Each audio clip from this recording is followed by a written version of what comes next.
खुलुमबाय बड'लेण्ड निउज 24 नि नायगिरि नोंथांमोनखौ बरायबाय। आसाम बिधानसभा बिसायख'थिनि थामथि खोलोब एबा जोबथा खोलोबनि बिसायख'थिया दिनै जागासिनो दङ। फुंनि 7 रिंगानिफ्राय मोनाबिलि 6 रिंगासिम भट लाग्रा मिरुफोराव भट लानाया सोलिबाय थागोन। फुंनिफ्रायनो भटारफ्रा भट लाग्रा मिरुफोराव होंगो दोंगो जानायखौ नुनो मोन्दों। मुंख'नो गोनांदि जोबथा खोलोबनि बिसायख'थियाव मोन 40 समाजनि थाखाय भट लानाया सोलिगासिनो दङ। मख'नो गोनांदि बे खोलोबाव गोहोगोरा मख'जाथाव बिजाथिफ्रा बादायलायदों।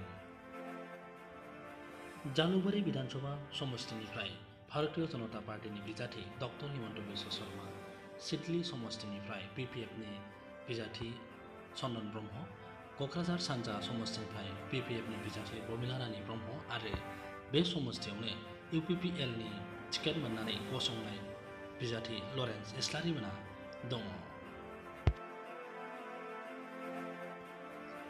बङाइगाव विधानसभा समष्टिनिफ्राय 35 बोसोर MLA जाबोनाय हनिभूषण चौधुरीया देग्लायबो बङाइगाव समष्टिनिफ्राय बिजाथि महरै गसंदों।